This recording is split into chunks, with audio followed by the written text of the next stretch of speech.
Milé dámy, vážení páni, zaujmite prosím svoje miesta. Slávnostné odovzdávanie ocenení sa práve začína. Ďakujeme.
Dobrý večer. Ďakujem veľmi pekne. Ja neviem, ako vy ešte spracúvam to, čo sme tu videli. Ja som to teraz videla prvý raz, nemala som to šťastie na generálke, takže najprv teda vítajte na 29. ročníku odovzdávania, udeľovania cien nadácie Tatrabanky za umenie. A vráťme sa prosím ešte raz k tomu, čo sme videli, pretože to bol jeden fascinujúci výjav, performance, ktoré bolo inšpirované operou v Paríži, parížskou operou Jeana Philippa Rameau. A isto ste si tam všimli niekoľkých veľmi spevácky nadaných tanečníkov, ktorí aj mňa prekvapili, takže aj tie solové party by sa asi patrilo predstaviť, ktoré mali na svedomí Andrea Vizvári a Martin Morháč, takže ešte im môžeme potom spoločne na záver zatlieskať, pretože ešte k tomu pribalím aj choreografiu, ktorú pripravila Katarína Čilíková.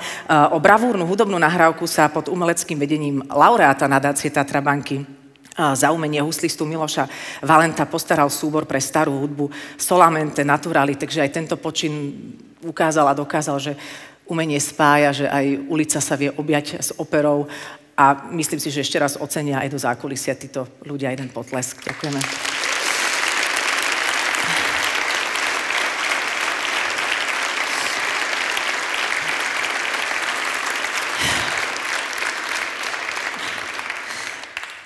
Tak, a teraz sa do tohto priestoru trošku aj pustím, pretože sme sa tu stretli v takom rozdelenom priestore, ako ste si isto všimli, pretože naša spoločnosť je takým rozdeleným priestorom aktuálne a asi mi dáte za pravdu, že potrebujeme umenie viac než kedykoľvek predtým a že umenie potrebuje nás viac než kedykoľvek predtým, našu podporu a našu pozornosť, pretože umenie naozaj dokáže spájať, dokáže ale aj celkom kvalitne rozdeľovať a provokovať a také umenie je veľmi potrebné, pretože nás posúva ďalej a môže nás priviesť k diskusiám.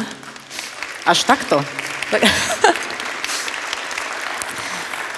Ale čo je podľa mňa, neviem, či vás to zaujíma, že hovorím o tom, čo je podľa mňa úžasné na umení, že sú ľudia, ktorí nechcú diskutovať na také tej racionálnej úrovni, ale dokáže sa ich umenie dotknúť na úrovni hlbšej a vtedy sa do diskusie dostanú a nevedia ako.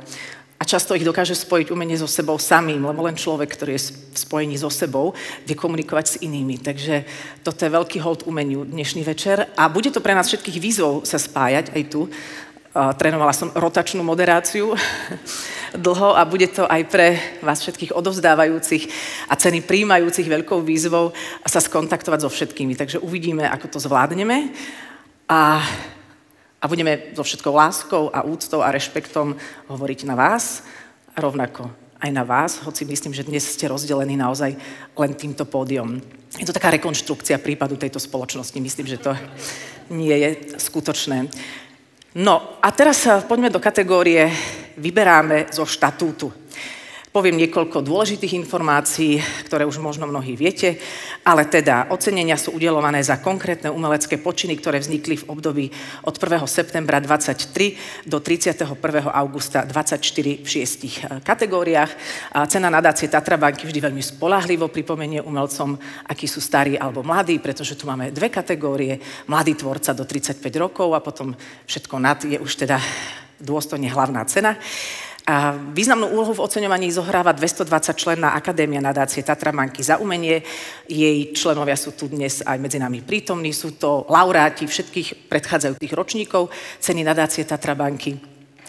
Za tých 29 rokov bolo ocenených 125 diel v kategórii hlavná cena a 91 diel v kategórii mladý tvorca. A inak tento rok prišlo rekordne najviac nominácií do hry a to je 359. Čiže to je také historické číslo. Nuž a je asi dôležité si predstaviť aj porotu, tak trošku zľahka vizuálne. Takže toto sú dámy a páni, ktorí budú dnes večer prítomní. Môžete im pokojne zatlieskať, keď to tak cítite.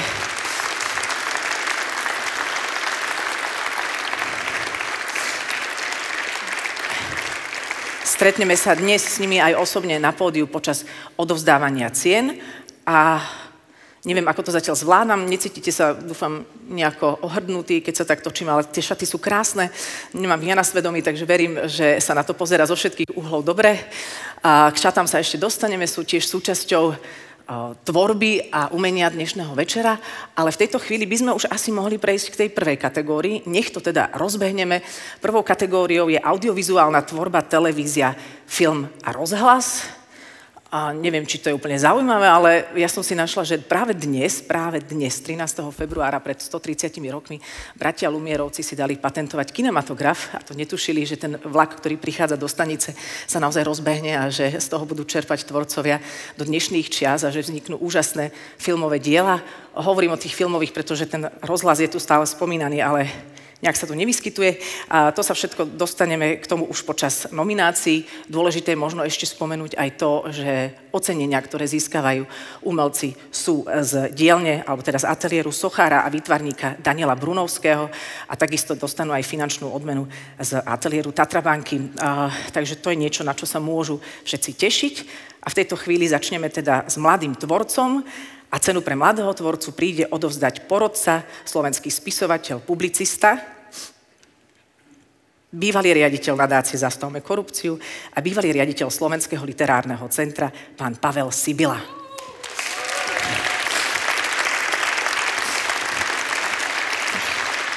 Dobrý večer. Večer. Dobrý večer. Vy ste prvý odovzdávajúci. Mali by ste stať na tom krížiku, ale je to v poriadku. Zvládneme to. Aj takto mali sme mať taký ten badmintonový rozostup. Dobrý večer. Večer. Povedzte nám prosím rovno, kto získava cenu Mladý tvorca v tejto kategórii. Cenu Mladý tvorca v kategórii audiovizuálna tvorba, film, rozhlas získava Anna Smoroňová.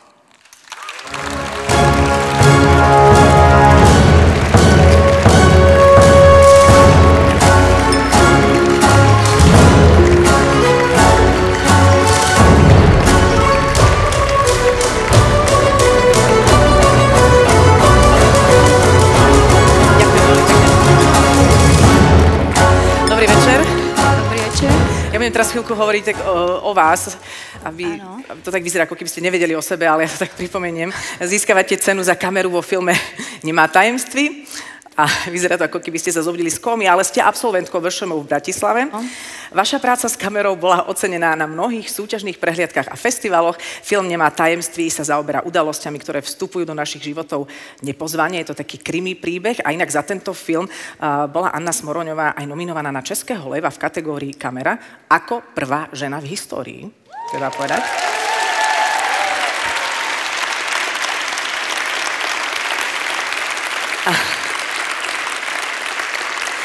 Takže patríte medzi tých vzácnych 7% žien v celej tejto filmárskej, teda kameramanskej branži. No. Je to pre vás téma? Má to byť téma?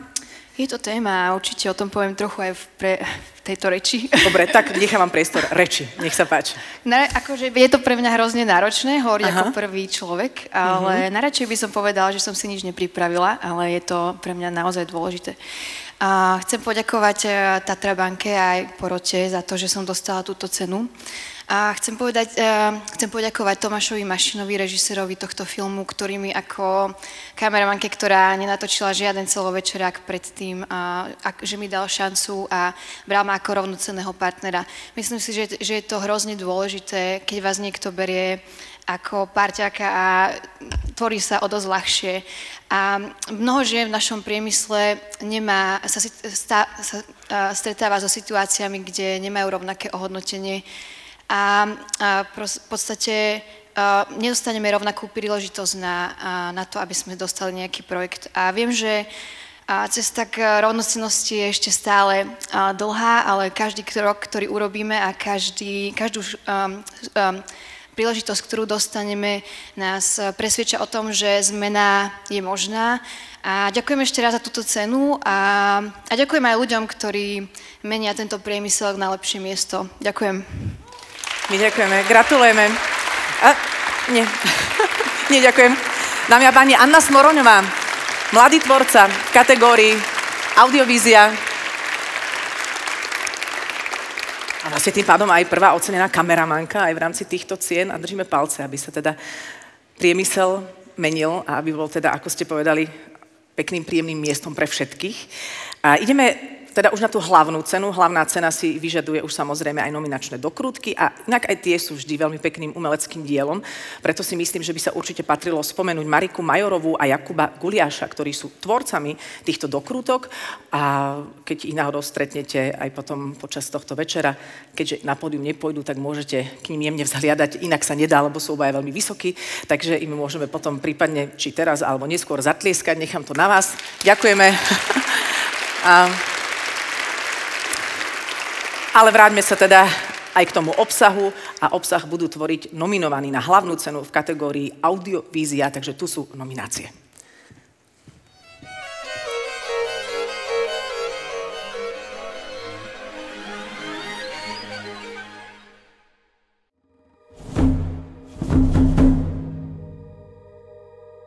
Pokiaľ ja žijem je dokumentárny celovečerný film o rómskom mladíkovi Daliborovi, ktorý vychádza z väzenia a snaží sa dať dokopy svoju dysfunkčnú rodinu a vracia sa do cirkusu a začína sa tam učiť za fakíra, čo je ako vystúpenie, v ktorom sa snaží ako keby ovládnuť svoju bolesť.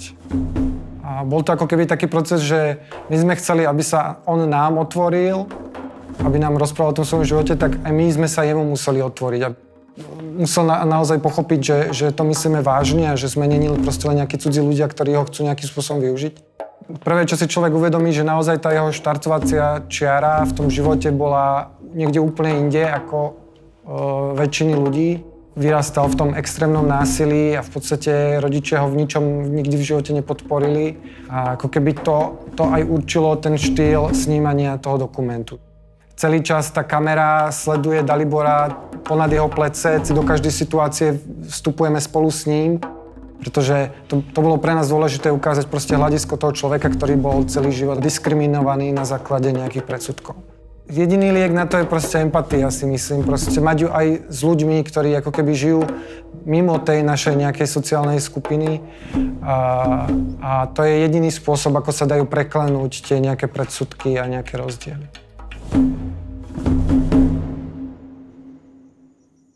Film Ema a Smrtihlav je nakrútený podľa novely Petra Krištúfka. Príbeh, ktorý vlastne rozpráva o židovskom chlapcovi, ktorý sa ukrýva u maďarskej vdovy. Hrozne ma to akoby začalo zaujímať z pohľadu tej ženy, že ako vlastne sa pokúša ochrániť dieťa, a ktoré vlastne niekde v ukryte, je mu zima, je mu zlé a proste ona ho nemôže zobrať k sebe domov a snažila som sa, aby to nebola klasická dobovka, ale skôr, aby to bol proste nejaký taký intimnejší, hlbší pohľad skôr akoby dovnútra tých postav.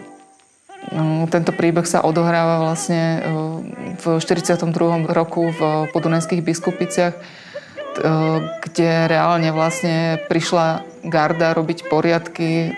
Čítala som si situačné správy gardy a vlastne tie dobové časopisy sú plné proste toho Čech, Maďar, Žid, všetko treba byť. Proste tá retorika je zámerne nenávistná a účelová.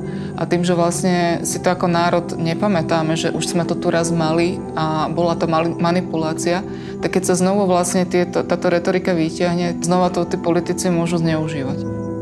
Ako ja osobne mám to šťastie, že vlastne sa nepohybujem len v nejakej umeleckej bubline a mňa tiež vlastne to nutí stále vystupovať z tej komfortnej zóny mojej a proste chápať vlastne tie svety aj tých iných ľudí. A toto je vlastne podľa mňa teraz úloha nás všetkých, to je jedno z ktorej strany barikády, že vlastne akoby tá situácia nás stále nutí dennodenne proste robiť tie presahy.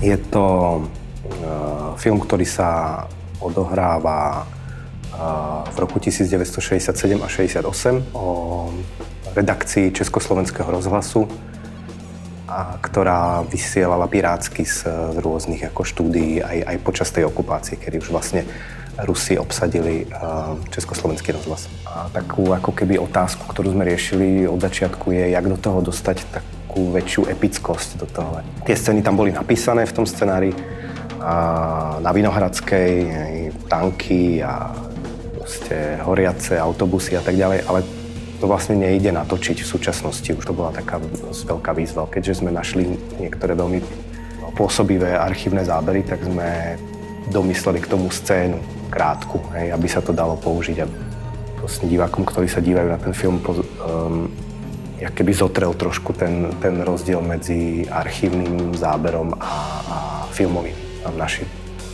Sloboda slova je aj o tom, aby zaznievali také relevantné informácie. Hej. A to bol vlastne ten boj tých rozhlasákov. Sa snažili, aby mohli vysielať informácie, ktoré nikto necenzuruje, hej, ale ktoré sú vlastne overené. Hej. A nemôžeme si zamieňať proste slobodu slova s rozprávaním nezmyslov. To je vlastne ako keby tá téma toho filmu pre mňa.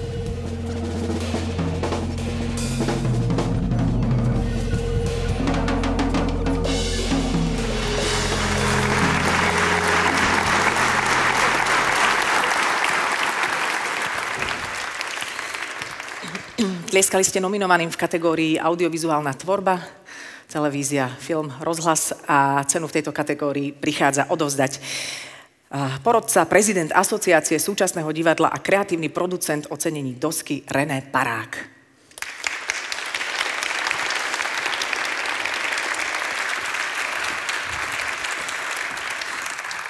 René, dobrý večer. Dobrý večer, dobrý večer. Začal veľmi pekná práca s publikom na obe strany.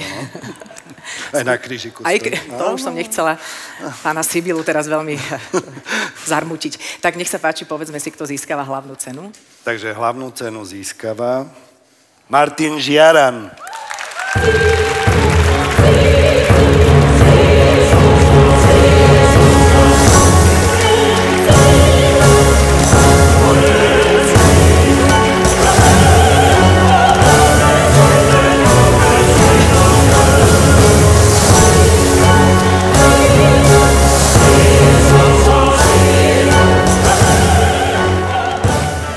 Večer. Dobrý večer. Blahoželám. Ďakujem veľmi pekne, ďakujem. Ja som si všimol tú značku hneď, lebo... Ste úžasní, nech sa páči. Ja to nerád dávam hercom práve, lebo to potom... Tie krížiky nedávate rád hercom? No, niekedy to je ako keby není úplne dobré, lebo vlastne niekedy to je vidieť na tom prichádza. Pozerá, kam má ísť. A to je vidieť proste v tom detaile. Ja som si to v tých vlnách vôbec nevšimla napríklad. No tam neboli práve. Tam neboli krížiky. Neboli. A... Ja ďakujem veľmi pekne za túto cenu, veľmi si to vážim. Všetkým, ktorí hlasovali za to, neviem, aj ktorí ma nominovali a tak ďalej. A, Bebo mi hovoril, že si mám niečo pripraviť, ale ja som si nepripravil, Anička, ale mal som si, no. Začal dobre využitý čas, myslíš? A že sa mám ešte otočiť, hovorili. Aspoň sa točte, no. Ďakujem veľmi pekne a ešte by som možno naviazal na to, čo hovorila Anička, lebo minulý rok to myslím dostala Denisa Buranová, kameramanka, skvelá. A ja by som hrozne rád, že som súčasťou takej skvelej kameramanskej školy slovenskej. A ja tým, že som si nepripravil reč, tak sa budem trošku opakovať. Anička to vie, ja som to už raz hovoril, že Meky Žbírka, keď som s ním robil niečo, tak on mal takú obľúbenú vetu, že rock'n'roll je jediné povolanie, kde sa tí starší učia od mladších. A ja myslím, že sa to dá povedať aj o kamere už teraz, minimálne o tej slovenskej. Tak len, že super. Díky. Ďakujem pekne za tú inšpiráciu všetkým kolegom a ešte k vlnám. Aha, že ďakujem veľmi pekne Jirkovi Mádlovi a všetkým ľuďom, ktorí na tom pracovali, Monike Kryslovej, producentke a Vande za ten producentský support slovenský. Díky moc. Pekný večer. Ďakujeme, blahoželáme. Ja som mala ešte jednu otázku, ale... Ja som ešte na značke stále. Ten potlesk samozrejme som vám nechcela vziať a ešte isto bude. My ako diváci ďakujeme, lebo to bol aj veľmi komerčne úspešný film. Videla som ho v kine Lumière, ľudia nedýchali, čo je v kine Lumière výborné. A naozaj úžasný film. Ale zaujala ma tá dokrútka, pretože vždy tam nominovaní niečo píšu, čomu celkom rozumiem, ale Grétka znamenalo čo? To je moja dcéra. A to je To stačí ako vysvetlenie. Áno. Ďakujeme. Martin Žiaran. Víťaz v kategórii audiovizuálna tvorba získal hlavnú cenu. A prechádzame k ďalšej kategórii, ktorú otvoríme ale trošku ináč, pretože ide o kategóriu design. A v tejto chvíli sa asi aj patrí vysvetliť a predstaviť šaty, ktoré mám na sebe, pretože každý rok mám to šťastie mať na sebe dizajnové šaty. Niekedy podozrievam tvorcov tohto ocenenia, že to modurujem len preto, že si držím konfekčnú veľkosť každý rok. Ale tieto krásne šaty vytvoril Juraj Straka, ktorý sa stal, ak si dobre pamätáte, laureátom ceny nadácie Tatra banky za umenie v kategórii design v minulom roku. Ja len pripomeniem, že Juraj je textilný dizajner, čiže tvorí látky. Narodil sa v Bratislave, ale takmer 2 dekády pôsobí v zahraničí, kde tvorí a navrhuje látky pre módny a interiérový priemysel. Bol hlavným dizajnerom látok pre Buchol Holding Textile Hermès, to sa číta, Schiaparelli či belgického dizajnéra Dries van Notena v Antwerpách, kde v roku 2020 založil a otvoril vlastnú firmu Textile Studio JS. Takže dámy a páni, prichádza tvorca týchto šiat, Juraj Straka a laureát ceny nadácie Tatra banky.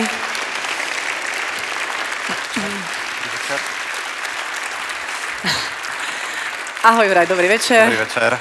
Zdá sa, že aj tvoje oblečenie je z tvojej alebo spoločnej dielne. Áno, mám na sebe slovenskú značku Frajer, Tereza Feňovčíková a našu spoluprácu.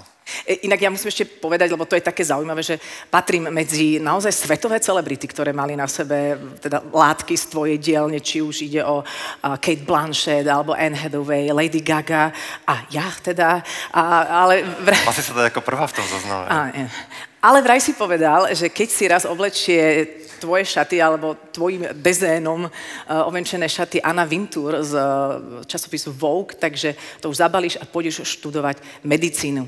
Áno, a to sa stalo o mnoho skôr, ako som čakal a už sa to stalo 3-krát, takže osud mi očividne dáva najavo, že... Nešiel si študovať medicínu. Stále nie. Škoda, potrebovali by sme lekárov, ale myslím si, že ľudské životy sú menej v nebezpečí, keď zostávam ako textilný dizajner. Ale my sme veľmi vďační, pretože naozaj si teda v tej špičke svetovej módy. A poďme teda povedať niečo o týchto šatách. Myslím, že tá inšpirácia relatívne súvisí aj s takou myšlienkou dnešného večera, typujem. Áno, tie šaty sú inšpirované farebným spektrom, ktoré vzniká pri lome svetla a sú teda oslavou celého spektra a rôznorodosti. Ocitli sme sa v sivých časoch, kde nám farba je kradnutá a teda pre mňa je to oslava rôznorodosti, diverzity, backgroundov a chcem poďakovať týmto spôsobom nadácie ceny Tatra banky, že vytvára istý safe space stále v tejto bubline našej spoločnosti súčasnej, kde naozaj tá sloboda je v tých vo všetkom zmysle slova. Takže toľko ku konceptu. Môžeme povedať, jasné. To si povedal veľmi pekne. Celkom zaujímavou informáciou je aj to, že ty si vyštudoval módne návrhárstvo, ale toto sú tvoje druhé... Na strednej škole. Že toto sú tvoje druhé šaty v živote. Vlastne prvé použiteľné. Áno, hneď po maturite som mal prvú zákazku, kde som robil na mieru šaty, ktoré som hodinu predtým, ako som ich mal odovzdať žehličkou, spálil a vypálil som na nich na prednom dieli veľkú dieru a povedal som si, že už v živote nejdem nič navrhovať, šiť a robiť. Ale urobil si dieru do sveta. A držal som si to 20 rokov, toto rozhodnutie, ale prišla táto krásna ponuka vytvoriť tieto šaty na túto špeciálnu príležitosť, takže po 20 rokoch som si povedal, že idem to znovu raz urobiť a... Tak, a je to krásny výsledok, je to vlastne historický moment v histórii dizajnu. 13.2. Boli predstavené tvoje prvé šaty a povedzme posledné. Posledné, dokonca. A ešte si povedzme iba tak v krátkosti, pretože to, ako vznikali, tiež nie je len tak. Áno, teda, ako si správne povedal, ja som textilný návrhár, čiže navrhujem látky, potlače a výšivky a v tomto momente som teda mal aj tú možnosť navrhnúť celé šaty, celý odev. A móda je tímový šport, žijem v ňom 20 rokov a šaty nevznikajú v rukách jedného človeka, vznikajú v obrovskom tíme a za týmito šatami stojí práca mnohých ľudí. Je to teda dizajn z mojej dielne. A látky sú potlačené talianskou firmou Colors Company, ktorý je môj pracovný partner dlhé roky. A táto látka potom bola poslaná do Indie, kde vyšívačský ateliér Ventures vyšil ručne každý jeden flitrík na týchto šatách. 600 000 flitrov. Je ich tam viac ako 600 000 flitrov, každý je jeden po druhom prišitý a pracoval na tom tým 22 ľudí 2 týždne.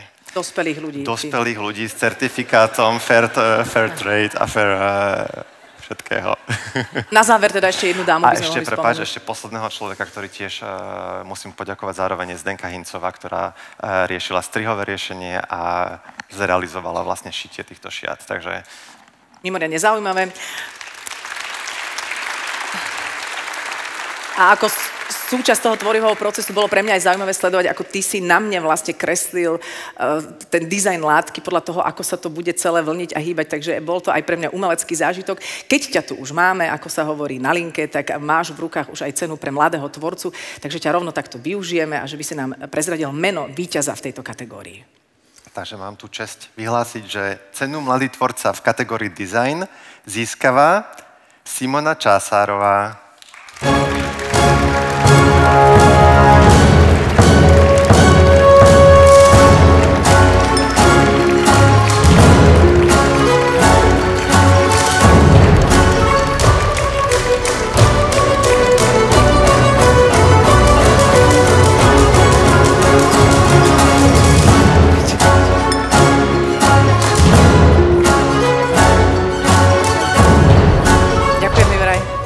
Dobrý večer, ja len teda pripomínam, a veľmi sa teším, že môžem povedať, za čo získavate túto cenu.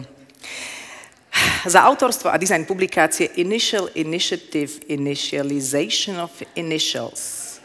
Am I right? Áno. Okay. Tak to je teda dielo, za ktoré získavate túto cenu. Ja len ďakujem, zvládla som to, že Simona sa venuje type dizajnu, ako aj dizajnu časopisov a publikácií. Je tiež laureátkou Národnej ceny za dizajn v minulom roku v kategóriách komunikačný dizajn a v kategórii nový zjav. Dnes večer ocenená publikácia skúma fenomén iniciály, nielen z pohľadu histórie až do súčasnosti. Pozerá sa na iniciálu a je zmysel ako taký. A ako autorka si teda zbierala aj rôzne obrazové a písomné materiály a opisuješ iniciálu z rôznych pohľadov. Povedali sme to, hádam, správne. Je to dobrodružné čítanie aj pre laika, toto? Podľa mňa áno. Áno? Akože každý, koho by niečo v tom zaujalo, tak určite myslím si, že áno. Čo by sme také najzaujímavejšie mohli z tejto knihy povedať?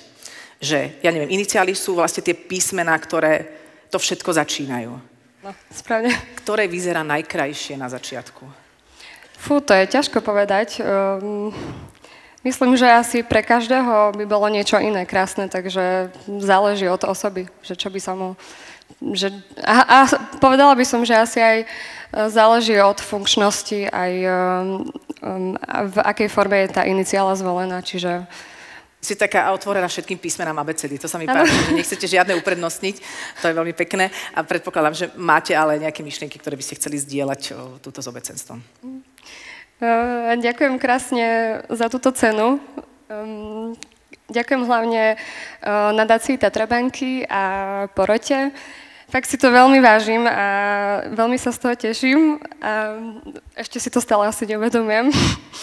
A ďakujem vlastne aj mojej rodine, aj mojim najbližším, že ma tak podporujú a motivujú v tom, čo robím. A ďakujem aj Paľovi, môjmu školiteľovi, ktorý vlastne mi pomáhal s touto prácou, aj konzultantovi Filipovi Blaškovi. A ďakujem vlastne ešte aj vám všetkým, že sa tak navzájom držíme a že sme spolu ako taká celá komunita. Myslím, že to je dneska veľmi dôležité. Je to veľmi dôležité. Ďakujeme veľmi pekne. Ďakujem. Za to, čo robíte. Blahoželáme. Simona Čásárová je víťazkou v kategórii design a teda dostala ocenenie pre mladého tvorcu. No a pre nás je teraz už dôležité si pozrieť nominácie v tej kategórii hlavná cena, takže poďme na to.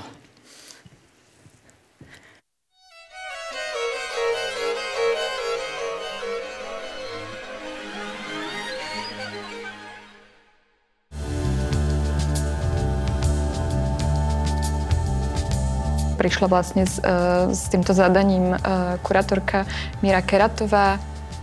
Bolo potrebné transformovať nejakým spôsobom výstavu a zážitok z nej do objektu knihy. Knihu beriem ako estetický objekt, ktorý je časový, čo znamená, že ho vlastne nevieme nikdy vidieť naraz. Tu vlastne prišla ešte priestorovosť. Som vlastne vytvorila tam také rozkladacie prvky, ktoré odkazujú nejakým spôsobom na staré atlasy a na rozkladacie mapy, pretože vlastne aj tento výtvarník Peter Bartoš pracuje spôsobom zaznamenávania map, tak som ešte vlastne tam použila farbu, ktorá obsahuje aj čiastočky kovu, takže vlastne pôsobí tak priestorovejšie. Čitateľ má podobný zážitok vlastne možno ako na výstave, aj keď samozrejme priestor sa nedá transformovať na 100%.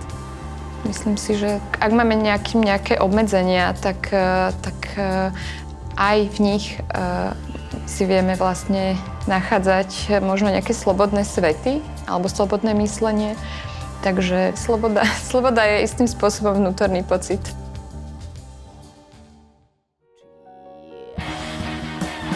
Kostýmy pre nový album skupiny Drť drôtenky vlastne nechápem ani celkom ako kostýmy, ale skôr ako také performatívne objekty, pretože oni vlastne síce vznikli na motívy alebo ako interpretácia textov Zuzany Husárovej, ale mne sa veľmi na tom páčilo to, že oni ožívajú až na tom pódiu. Obidve sme cítili vlastne určitú frustráciu z toho nejakého politického a spoločenského vývoja. Čiže boli to také dve nahnevané ženy, ktoré sa rozhodli, že niečo spoločne urobia. Vlastne to, aké témy ona tam riešila, bolo tam násilie na ženách, potlačanie pravdy, šírenie konšpirácií, šírenie nenávistí. Čiže bolo tam veľmi veľa tém, ktoré aj pre mňa sú jadrivé. Ja som ich čítala a rovno som kreslila. Preto hovorím o tej spolupráci, že je to niečo, čo vie zosilniť to, čo chceme komunikovať. A bolo to také pre mňa zaujímavé aj to, že Zuzana má naozaj taký veľmi expresívny prejav a že ona to tak vykričala do toho sveta a to bolo úplne perfektné. Tak samozrejme, že my veľa komunikujeme teraz medzi sebou, akoby vlastne pracovníci v kultúre, tak to nazvime.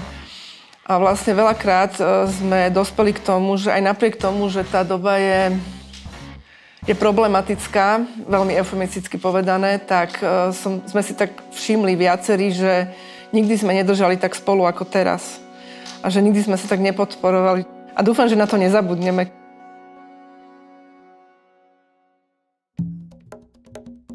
Kniha Dym v tomto meste sa tak dobre túži po iných od Kataríny Poliačikovej. Je taká trochu atypická kniha pre čierne diery. Toto je taká skôr poetická kniha. Má síce súvisť s architektúrou alebo s mestom, teda konkrétne s Bratislavou. A tú knihu vlastne spája motív Dunaja, lebo v tých textoch sa viackrát vyskytuje Dunaj. Toto je motív, ktorý vlastne je aj nejakým spôsobom odzrkadlený v dizajne tej knihy. Tie fotky, alebo teda tie obrázky, ktoré sú v knihe, oni vznikli tak, že tam sú zobrazené kamene, ktoré Katarína zbiera na brehu Dunaja. Tie kamene sú položené na skener a také tie odlesky, ktoré sa tam dejú, tak to je vlastne pokrčený celofán. Katarína potom tie kamene vrátila do Dunaja, takže oni pochádzajú z Dunaja, ocitli sa v tej knihe a teraz sú zase späť v Dunaji.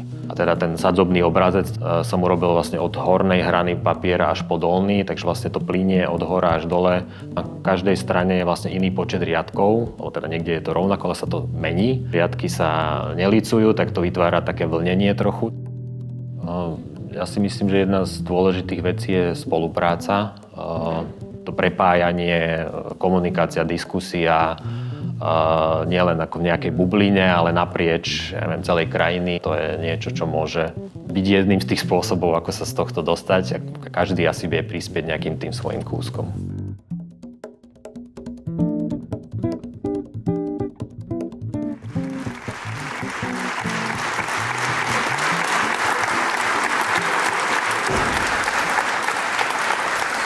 boli nominovaní v kategórii Design a cenu pre teda dospelého tvorcu, zrelého tvorcu prináša odovzdať porodca, riaditeľ festivalu Grape Juraj Podmanický.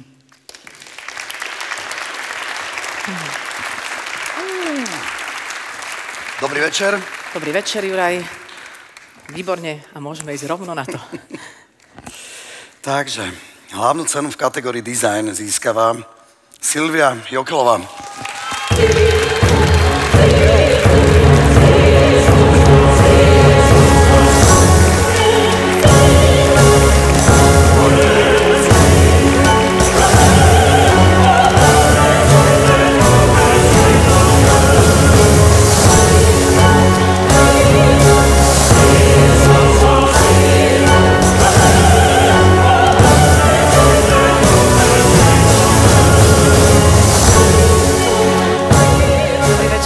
Blahoželáme. Dobrý večer, ďakujem veľmi pekne. Tešíte sa, je to na vás vidieť. Veľmi. A myslím, že aj mnohí sa tu veľmi potešili. Je zaujímavé, že tvoríte vlastne také performatívne kostýmy pre interpretov, možno je to inšpirácia aj pre iných hudobníkov, že by mohli tak performatívnejšie pristúpiť k hudobnej tvorbe, nie?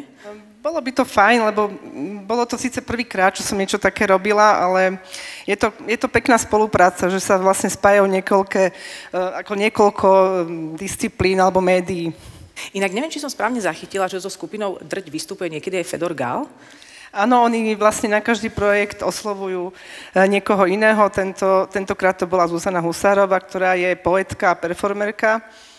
Takže vznikol takýto nový projekt. Pre ňo ste nerobili ešte kostým? Teda. Pre Fedora Gála? Áno. Zatiaľ nie. Okay. Dobre. Zatiaľ nie. Ak by som mohla, tak by som chcela poďakovať. Ja som chcela tak, že prepáčte, to ma ale tak zaujalo, že... Lebo Nie. Nič, no. Len málo ľudí, ktorí vyzerajú aj ako čert a Mikuláš zároveň. Že to je ako práci kostýmov také výnimočné. Myslím, že on je tak svojský, že to by, neviem, či by to bolo dobré. Že už netreba. Nie. Jasné. A to pri všetkej úcte samozrejme, to nemalo byť nejaké zosmiešňujúce, ale máte priestor povedať to, čo chcete. Už ste veľa pekných slovínak povedali v tom videu. Ďakujem pekne. Ja to skúsim na 4 svetové strany. To sa nejak dá. Je to teraz také tak by to sa vraj dá. Takže samozrejme ďakujem nadácii Tatra banka, ďakujem Akadémii za nomináciu, ďakujem porote. Veľmi pekne ďakujem Zuzane Husárovej za to, že ma oslovila na túto spoluprácu a samozrejme kapele Drť. A ďakujem Janke Hojstričovej, ktorá tu sedí, ktorá vlastne má na svedomí tú fotodokumentáciu o fotografie k tomuto projektu. A ďakujem všetkým, ktorí mi pomáhali. Je to napríklad Julka Sabová a jej tím z katedry textilnej tvorby, lebo nie som textilná výtvarnička, čiže veľmi vlastne pomohli s tou realizáciou. A ešte by som chcela možno povedať, ono to tu zaznelo v tej dokrutke, že je to projekt 2 nahnevaných žien a ja by som si želala, aby umelci nemuseli tvoriť, pretože sa hnevajú. Ďakujem pekne. Ďakujem veľmi pekne, blahoželáme. Ešte raz Silvia Jokelová získala hlavnú cenu v kategórii Design za performatívne kostýmy pre skupinu Drť a teda pre ich album Drôtenky. A tak sme sa dostali aj k ďalšej kategórii. Hľadala som nejaký významný milník dnešnému dňu, ktorý sa viaže teda k dnešnému dňu.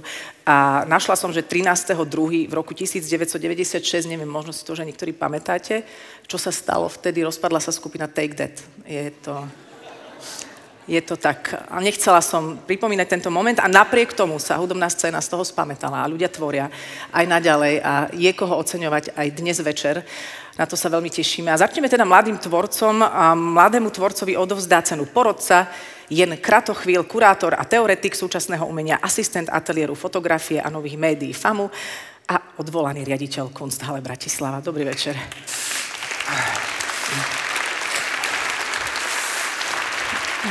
Dobrý večer. Nech sa páči. Ďakujem. Dobrý večer. Dobrý večer. Aj vy ste veľmi krásne performatívni, ak teda... No, tak to ja kvôli vám musím vždycky sa aspoň trochu... Stresujeme to ľudia, ale... Dobrý večer teda a prečítajte nám meno. Tak, ja to rovnou přečtu. Takže mladý tvůrce v kategorii hudba a cenu získává Mňaulau X Val. Asi tak.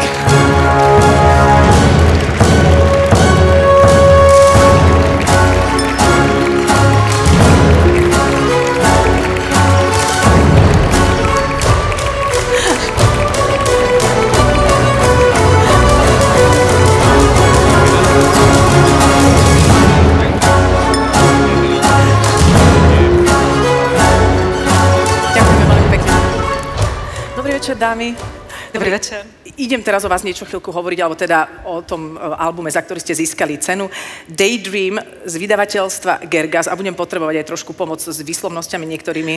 A touto nahrávkou potvrdzujete teda svoje kvality a medzinárodný potenciál. Jednotlivé tracky so sebou prinášajú mnoho inovácií v experimentovaní so zvukom, breakbeatmi a všetkým. To bolo aj cieľom. Intenzívny a silný zážitok, môžem potvrdiť. Veľmi sa mi to páčilo.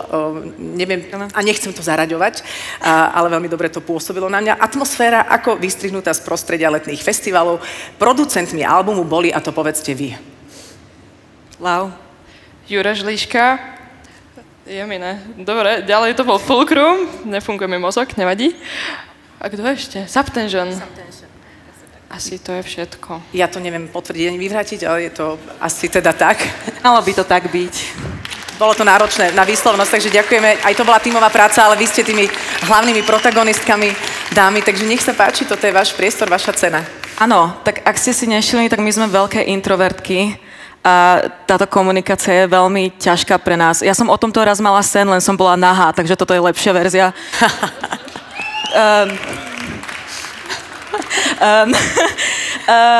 No, ale tým našim vyjadrovaním, pre nás hudba je vlastne jazykom, ktorým vlastne vieme práve sa nejako vyjadrovať. A týmto by sme chceli poďakovať aj Tatrabanke, porote, všetkým vlastne ľuďom, ktorí nás počúvali, rodine, v podstate všetkým, že nás počúvajú a že nám umožňujú dávať tento v podstate jazyk a slovo na to, aby sme dali ten správny message ľuďom. Takže je to pre nás veľmi vzácne. Ďakujeme krásne. Nerozplačem sa, nebojte sa. Takže tak. A Lau, chceš niečo do toho dodať? Áno, toto je prvé ocenenie, ktoré sme premenili a vyhrali, takže ďakujeme. Jej. Ďakujeme krásne. Blahoželáme. Viem, že počas nahrávania albumu bola nejaká zlomená noha. Je to tak? To bolo v septembri síce, ale bola naozaj zlomená. Počas nahrávania tohto albumu? Počas počúvania tohto albumu. Počas počúvania tohto albumu. Či je nebezpečný ten album? Je nebezpečný. Áno. Takže to je tiež dobre povedať, keď ho budete počúvať. Pozor na zlomeniny, ale inak by to malo byť všetko bezpečné. A my vám blahoželáme, nech sa vám veľmi, veľmi darí. Ďakujeme krásne. Ďakujeme. Miau, Lau a Val získali svoje prvé ocenenie v kategórii Mladý tvorca. Veľmi držíme palce aj naďalej. No a v kategórii hudba máme samozrejme aj tvorcov v tej kategórii, ktoré hovoríme teda hlavná cena, alebo tvorca, ktorý už dovršil vek 35 rokov. A predtým, než zavoláme odovzdávajúceho, je asi fajn si pozrieť nominácie, takže nech sa páči, tu sú nominovaní.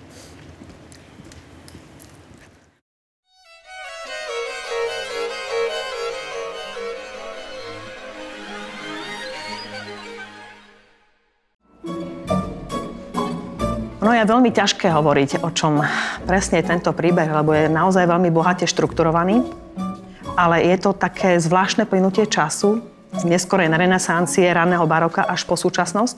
V každom z nás ako keby bije jeho vlastný čas. Aj v tom našom príbehu je ten Orlando, taký vytvorený 300-ročný človek, ktorý si prejde aj fázy života ako muž alebo žena. A o tom je aj ten ďalší rozmer, to nálepkovanie, či si muž alebo či si žena. Ja často ako skladateľka dostávam, ty si žena, skladateľka, to je nejaké zlo. Nie, skladateľ alebo tvorca netvorí ako muž alebo ako žena, ale ako ľudská bytosť. Myslím si, že tá sloboda vyjadrovania sa aj v umení, v hudbe, vo všetkom by mala byť aj na báze tej profesionality. Aby tá odvaha nebola väčšia ako talent, to je moja obľúbená veta. Písanie veľkej opery je to, že najprv všetko začne tou prvou notou. Musíte si vytvoriť ten správny časopriestor, aby tá stavba to držalo pokopie, alebo aby ste sa držali od začiatku do konca čohosi, čo má spád, čo má krásny dramaturgický oblúk. V tej hudbe musíte presne počúvať od začiatku do konca. A to je presne to, že to súznenie, to počúvanie vzájomné, je to také niečo, čo by sa tá dnešná doba možno, že mohla viac učiť. Sa počúvať vzájomne a súznieť.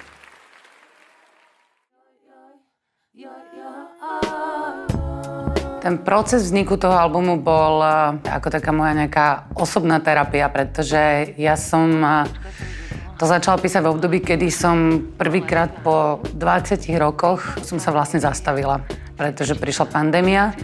Ja som nemohla zrazu cestovať domov. Ocitla som sa uprostred veľkomesta, ktoré z jedného dňa na druhý stíchlo. A vytvorila som si ostrov na ostrove. Je to taký výklenok našej spálne, tie londýnske byty sú veľmi malé. Je to v podstate jedna stolička a klavír a jedna gitara. Malinký priestor, kde som sa zatvárala, keď moje deti na mnohých nahrávkach sa smiali, hádali, tancovali po byte. Som vedela, že ak to teda chcem celé prežiť a ak si chcem zachovať nejaké puto a hlavne zdravý rozum, tak práve cez tú tvorbu množstvo textov vlastne vzniklo. Takže som ich nepísala, že som ich rovno spievala. Najkrajšie, čo sa mi podarilo nájsť, bola práve tá láska k tej slovenčine, k tomu, čo vlastne tá moja mama do mňa vštepovala, keď som bola dieťa. Moja cesta a moja identita je práve cez ten jazyk, cez tie korene, cez tie melódie, cez tie vône, cez tú krajinu. Chtiac či nechtiac sa z nás zo všetkých stali aktivisti. My sme aktivisti. Či chceme alebo nechceme. Najdôležitejšie je počúvať a dať ľuďom nádej, že sme ľudia jednoducho, že dokážeme sa postaviť za dobré veci a že v nás to dobro zvíťazí.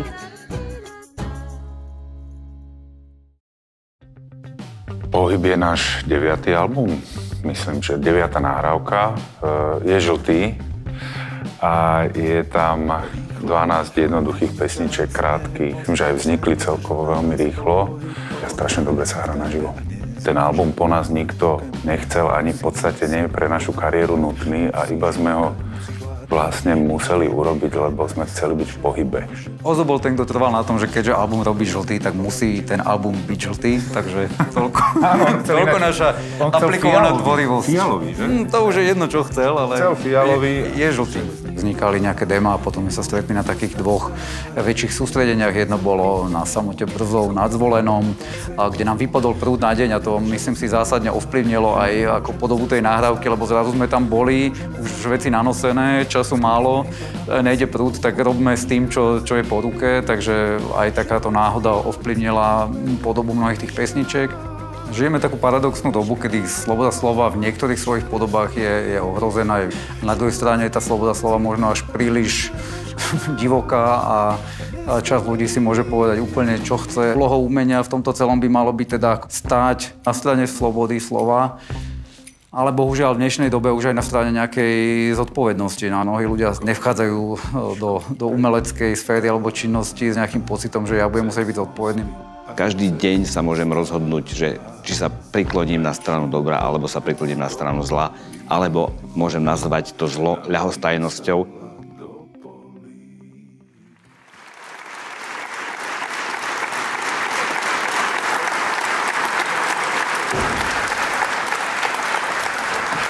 Získali ste oceneným v kategórii, teda nominovaným a niekomu aj čoskoro ocenenému v kategórii hudba. A v tejto kategórii príde odovzdať cenu rektorka Vysokej školy výtvarných umení Bohunka Koklesová.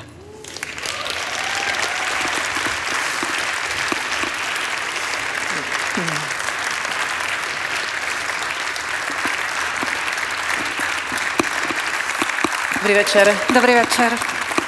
Dobrý večer. Nech sa páči. Hlavnú cenu v kategórii hudba získava Ľubica Čekovská.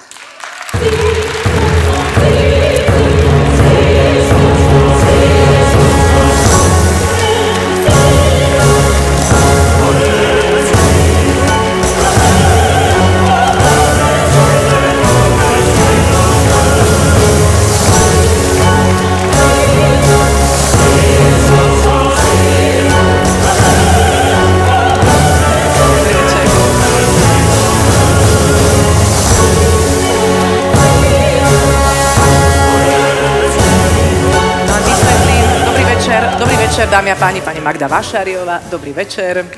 Naozaj nie som Ľubica Čekovská, prepáčte. Ľubica je chorá, takže vznikla takáto alternácia, ktorá ale má samozrejme svoje opodstatnenie, pretože okrem toho, že ste blízke priateľky, vy účinkujete v tejto opere. Áno, po 33 rokoch ma vylákala na pódium, ale neodporúčam. Je to hrozné, ťažké. Ale tú operu tak zľahka odporúčate?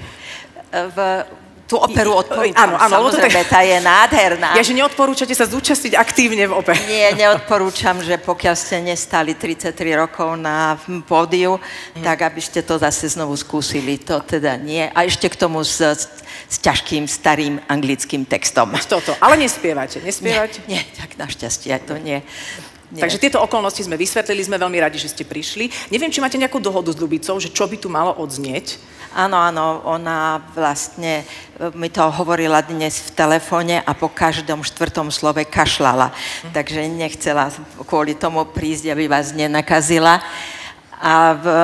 Ale samozrejme veľmi pekne ďakuje a nechala mi voľnú ruku, aby som teda ja niečo povedala.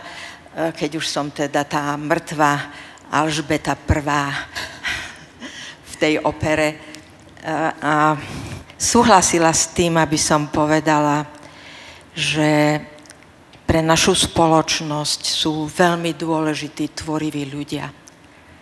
Tvoriví ľudia, ktorí majú veľký talent, ktorí vedia, čo chcú a dnes sa tu s nimi stretávame neustále. Aby sme prestali jednoducho takýchto ľudí vyháňať von. Aby sme si uvedomili, že sme spoločnosťou, ktorá je presne taká istá ako všetci ostatní okolo nás v Európe a že máme tu obrovské množstvo talentov. Ide len o to, aby sme vedeli zorganizovať poriadne ten priestor, ktorý oni potrebujú, čo sa nám dáko nedarí teraz, ale aby sme si trochu vážili tých ľudí, ktorí vlastne pracujú v tichu svojich pracovní, ináč Ľubica za mojím klavírom, ktorý som jej darovala po smrti Milana Lasicu. Skladala aj túto operu? Áno, na tomto klavíri zložila veľkú časť tejto opery. Je to pekné, to je jedna veľká rodinná spolupráca. Áno, tak ako ten klavír neprotestoval.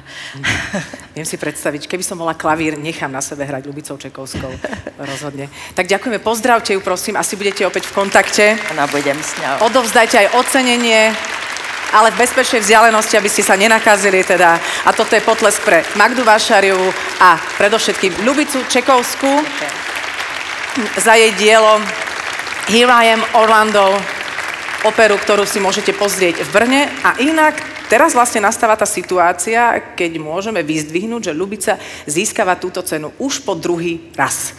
Takže možno na tretí raz príde ešte niekto iný.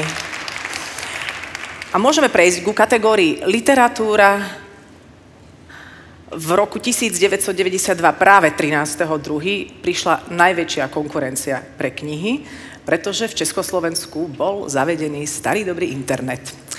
A prišiel priestor pre všetky slova, pre všetky dojmy, pre všetky názory. A zdalo sa, že ľudia budú viac načítavať ako čítať, ale teda knihy sa zachovali, čo je veľmi dobrou správou a ľudia stále čítajú a ľudia tvoria a my sa môžeme pozrieť na to, ktorý mladý tvorca tvoril tentokrát a tento rok najúspešnejšie. Takže poprosím porodkyňu Vandu Adamík-Hricovú a producentku, aby nám prišla prezradiť meno mladého tvorcu.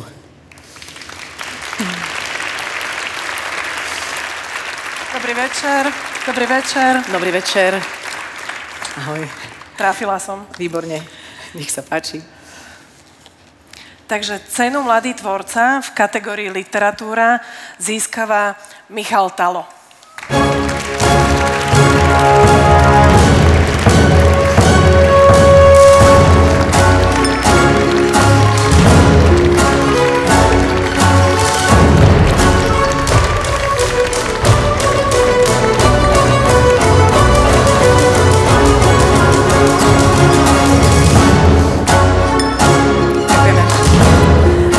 Michal, blahoželáme. Dobrý večer, ďakujem. Ja opäť poviem pár slov, ak by som náhodou hovorila niečo nepresne, pokojne do toho vstúpte. Michal je spisovateľ, prekladateľ, publicista. Jeho tvorba bola preložená do mnohých jazykov a publikovaná v niekoľkých zahraničných analógiách. Kniha Všetko je v poriadku, všade je láska, je poviedková kniha, ktorá zachytáva rôzne príbehy rôznych ľudí, väčšinou bez mena. A ako som si tak čítala, teda vždy bez mena. A prechádza sa z reality do až takých úzkostných snových pocitov. To som už teraz povedala, ako som to ja zavnímala. A mám otázku, že niekde som zachytila metaforu a niekde nie. To je v poriadku? To je úplne v poriadku. Aj tam boli také, že bez metafory, že boli len tak? Tak ja to nerád prezrádzam, ale áno, podľa mňa je to vlastne celé úplne bez metafory. Ale zároveň je pre mňa legitímne to čítanie s metaforou. Ale to je to, čo mňa tak zľahka provokuje, že ja som nejaká asi že stará škola, že hľadám všade niečo a pritom to môže byť len pocit, ktorý by mi mal vlastne stačiť, lebo tie pocity pri čítaní tej knihy sú intenzívne. Takže som v poriadku. Áno. Dobre, ďakujem. Ďakujem veľmi pekne. Krásna kniha a teda nech sa páči, toto je váš priestor. Ďakujem. Ja budem taký politický trochu, keďže sa mi zdá, že doba si to vyžaduje. Nebudem teda ďakovať nikomu konkrétnemu z mojich blízkych, keďže verím tomu, že ľudia, ktorým som vďačný, vedia, že som im vďačný. Chcem možno trochu prekvapivo poďakovať dvom štátnym inštitúciám, ktoré však neexistujú dnes už v takej podobe, v akým som im zaviazaný a vďačný, pretože existujú v podobe inej a to čiastočné, čo z nich stále ostalo a čo stále funguje, je len zásluhou vzdoru ich zamestnanectva. Tou prvou je Fond na podporu umenia.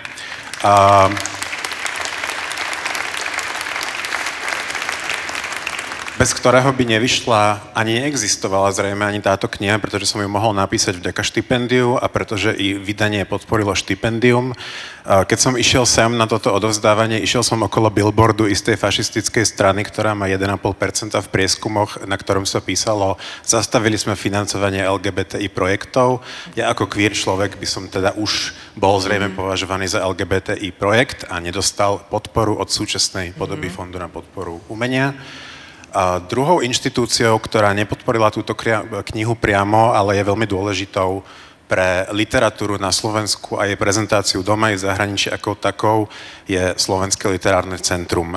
V tejto porote, tejto ceny za kategóriu literatúra sú Miroslava Valová a Pálo Sibila ako dvaja bývalí riaditelia práve Slovenského literárneho centra. Ten druhý z nich čerstvo odvolaný a nahradený notoricky známym agresorom a konšpirátorom. Za vedenia Mirky a Pala bolo Slovenské literárne centrum naozaj vynikajúcou inštitúciou, ktorá robila veľmi veľa pre nás všetkých, všetci sme to cítili a všetci sme si to cenili. Slovenské literárne centrum stále funguje, avšak funguje práve vďaka zamestnankyňam a zamestnancom, ktorí to nevzdávajú, ktorí bojujú, ktorí sa snažia vzdorovať tomu, čo tam teraz dostali, a meno toho človeka nebudem ani vyslovovať, pretože si to nezaslúži. A zároveň na záver chcem poďakovať i nadácii Tatrabanky za to, že niečo takéto robí, že podporuje kultúru, avšak som toho názoru, že v civilizovanej krajine by demokraticky, transparentne a dôstojne mal kultúru podporovať štát. To je všetko. Ďakujem. Pán Michal Talo, mladý tvorca v kategórii literatúra.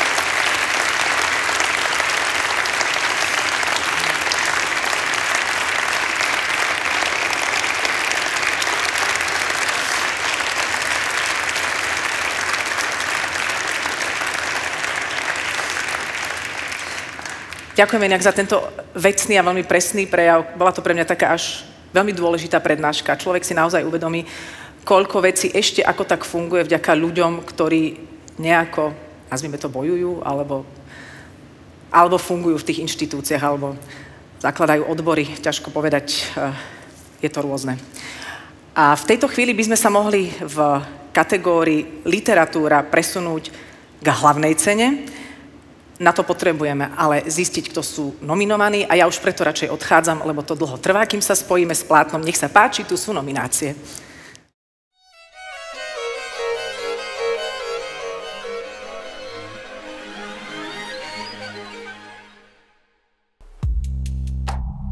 Je to kniha o nejakých traumách, o nejakých rodinných situáciách, ktoré nás determinujú a ako sa s nimi potom vyrovnávame. Je to kniha o starnutí, je to kniha aj o pomerne dosť pre mňa ešte stále tabuizovaných témach, ako je alkoholizmus, ako je napríklad zneužívanie dieťaťa.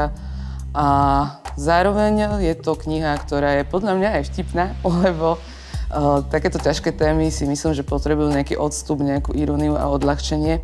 Nie je až také ťažké ten text napísať. Ťažké je potom odstrániť ten balast, vysekať to úplne tak, aby tam neboli zbytočné veci.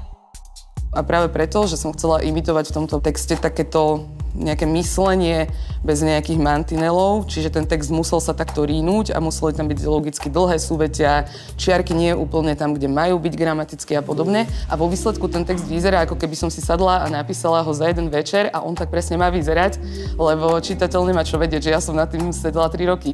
Podľa mňa umenie je o tom, že má rozrušovať, je to úplne jedno, či negatívne, pozitívne, proste vyvolávať nejaké emócie a robiť človekom proste to, čo nerobí asi možno bežná realita. Je zásadné, že človek, ktorý potrebuje tvoriť, tak tvoriť bude. A je to úplne jedno, či ho odstrihnú od financií, je to úplne jedno, či mu znemožnia tie podmienky do takej miery, že to bude fakt proste pod ľudskú dôstojnosť. Proste človek, ktorý to tak cíti, že tú tvorbu potrebuje mať v živote, lebo to robí z nejakého vnútorného presvedčenia, pnutia, z istoty, že to má nejaký zmysel, takže to bude robiť bez ohľadu na všetko. Proste furt to tak bolo a furt to tak bude. To je prvotná emócia, to je najstaršia emócia každej ľudskej bytosti. Strach, to som nepovedal ja, to povedal pán Lovecraft a všetky emócie prišli až po strachu, takže strach je veľmi bohatá emócia a je nasiaknutá významami a príbehmi a postavami. Hľadal som nejaký symbol, ktorý by možno vystihoval nejako esteticky tieto príbehy a prišiel som na toho lišaja smrtihlava. To je jeden z mála motýlov, ktorý vydáva zvuk. Keď ho chytíte, on pišti ako myš.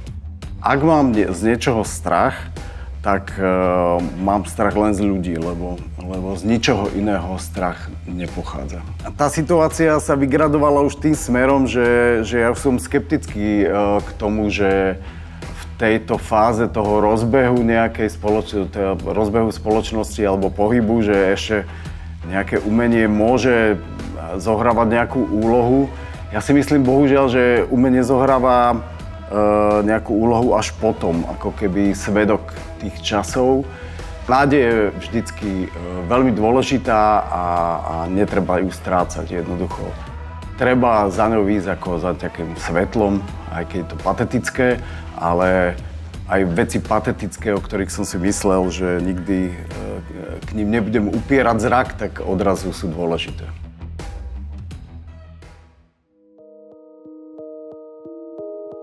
Ja veľmi nepracujem s metaforami, pracujem s obrazmi často a asociáciami, ale nie s metaforami, takže domáce práce, názov nie je metaforický, ale skutočne ma zaujímajú domáce práce z rôznych uhlov pohľadu. A myslím, že kniha je asi predovšetkým o krotení sveta. Sa zaujíma o to, čo obnáša naše prežitie na každodennej úrovni a aké otázky, čo sa týka organizácie života a činnosti vyvoláva. Ten spoločenský rozmer je domácich prác, funguje na viacerých úrovniach. Napríklad ten rozklad verejných služieb a verejnej sféry vlastne sa o tom nehovorí, ale sa nejak očakáva, že nejakým spôsobom z vlastných zdrojov rôzni jednotlivci v súkromí to absorbujú, tento rozklad, a budú udržiavať veci ďalej v chode, ale zažívame ho ako nejaké narastanie tlaku a ovplyvňuje to, a v čom žijeme. Ja hodnotím úplne pozitívne to, že tento rok sme si povedali, že ideme sa reprezentovať kolektívne a hovoriť, prečo sú dôležité podmienky, ako aj celá kniha Domáce práce sa týka podmienok práce a že je to úplne zásadné pre to, v čom žijeme.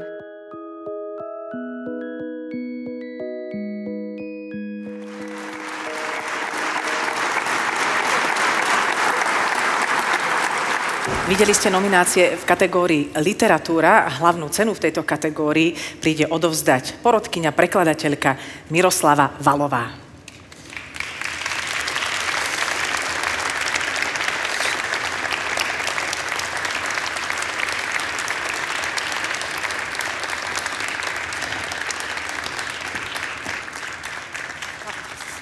Dobrý večer. Dobrý večer. Dobrý večer, vitajte. Ďakujem. Rada vás vidím, nech sa páči, prezrate nám meno víťaza. Hlavnú cenu v kategórii literatúra získava Ivana Gibová.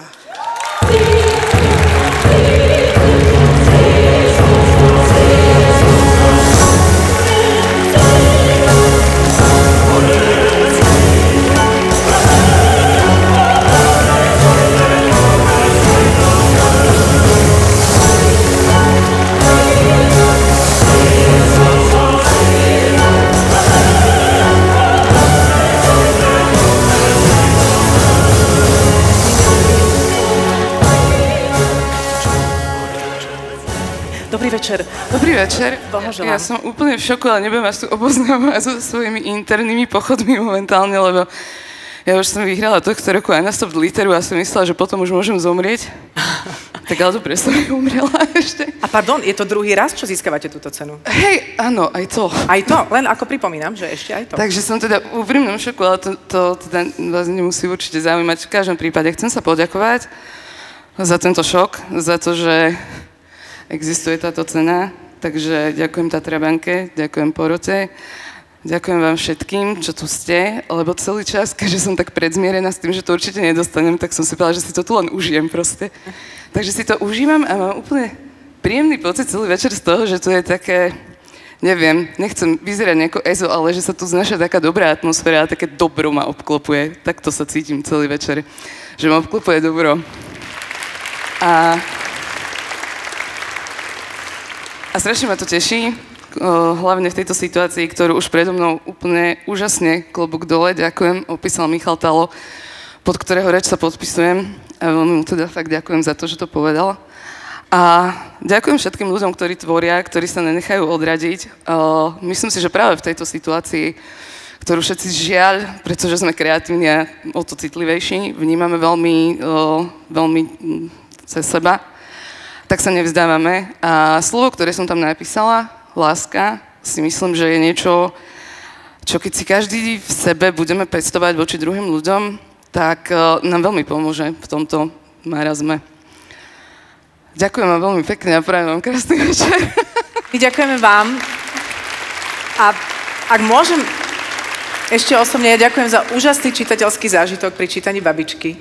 A bolo to silné, drsné, vtipné, presne ako ste hovorili. Mám len otázku, neviem, či nie je príliš osobná. Chcela som vedieť, že do akej miery je to osobný príbeh. Mala som veľakrát chuť hlavnú hrdinku objímať a povzbudiť. Ja, že niektorým hrdinom rozbiť hlavu. Ja som si myslela, že sa vás pýtate na túto mačku, lebo to sa ma dneska pýta každý. Je to veľmi osobná otázka, na ktorú nerada odpovedám. A tú Takže mačku? som rada, že sa pýtate iba na to, že nakoľko je osobný ten príbeh do veľkej miery.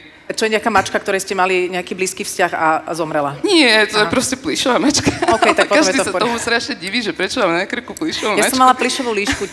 No, že a nepríde vám to. Od Renaty Ormandíkovej, No. je to krásne. Však hovorím, že ste sa nepýtali, tak asi tomu rozumiete. A o tom sa rozprávame, čo som sa vôbec nepýtala už 2 minúty, to je úžasné. Ďakujem vám pekne. Takže bol to váš príbeh, prepáčte, len to chcem vedieť. Áno. Úplne? Hej, viac menej. Môžem vás objať, akože bolo to, je to mega. Je to... Ďakujem veľmi pekne. Nemajte o mňa strachy, ja chodím na terapie dlhodobo, takže je to v poriadku. Vyzeráte, že ste v poriadku a teda odporúčam Babička úplne iného charakteru.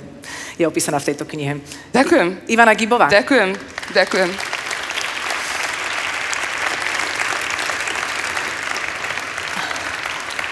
A vyzeráte, že aj potom, čo sa vám skončilo 4. detstvo, tak ešte nejaké 5. sa ukázalo vo vašom živote. To sa ukazuje tou plišovou mačkou. Takže sme vlastne naznačili trošku aj výtvarné umenie, ktoré priniesla laureátka na svojich pleciach.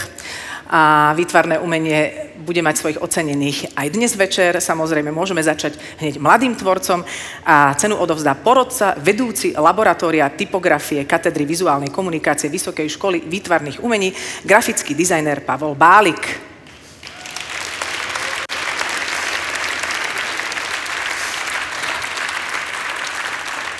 Dobrý večer. Dobrý večer. Dobrý večer. Nech sa páči, môžete nám prezradiť meno? Cenu Mladý tvorca v kategórii výtvarné umenie získava Natália Sýkorová.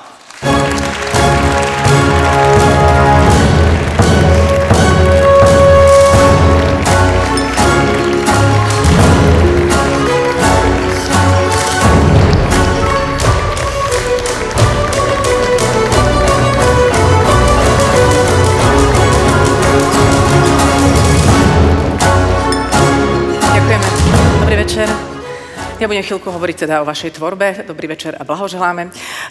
Natália získava túto cenu za výstavu Čoskoro budeme opäť ľuďmi v Novej synagóge v Žiline. Natália študovala na Bartlett School of Architecture v Londýne a na Vysokej škole Umprumke v Prahe. Venuje sa interdisciplinárnemu umeniu na pomedzi sochy, dizajnu a architektúry. A keď môžeme povedať niečo o výstave, Čoskoro budeme opäť ľuďmi, tak tá sa zaoberá politikou vodných ekosystémov a tematizuje spojenie biologických a technologických procesov a ich prínos k prekročeniu hranice medzi ľudským a neľudským, prirodzeným a umelým. Zdôrazňuje, že voda je inteligentný systém, samostatná technológia a naše telá sa stávajú nositeľmi jej dejov. Projekt ju stvárňuje cez špekulatívnu ekologickú optiku a ja mám pocit, že to vyžaduje ešte trošku vysvetlenia, aspoň pre mňa. Tak ja možno by som si pomohla tým názvom, Čoskoro budeme opäť ľuďmi, pretože ten môže znamenať veľa vecí pre mnoho ľudí. Ale ja práve som sa tam snažila vychádzať ako z opaku, že my sme možno nikdy tými ľuďmi neboli, čo tvrdí Bruno Latour, ktorému sa ja odkazujem.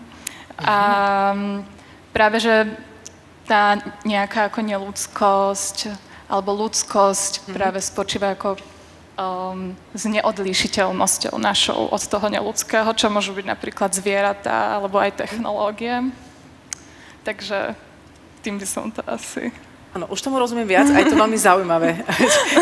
Už si to len predstaviť, prípadne už asi nestíham si tú výstavu pozrieť, typujem?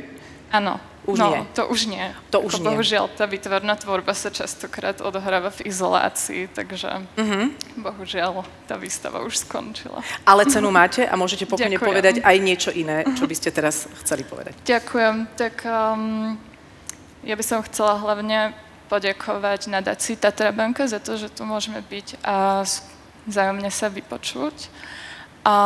Porote za ich každoročne starostlivý výber. A v neposlednej rade Marekovi Adamovi z Novej synagógy v Žiline, kde sa vlastne výstava odohrala a bez neho by to asi nebolo možné. Ďakujem. Ďakujeme vám. Ďakujeme vám. Mladá tvorkyňa Natália Sýkorová získala cenu v kategórii výtvarné umenie pre mladého tvorcu. A ja už pomaly odchádzam, aby sa mohlo plátno spúšťať, aby ste si vy mohli v pokoji pozrieť nominovaných, ktorí sa uchádzajú o hlavnú cenu.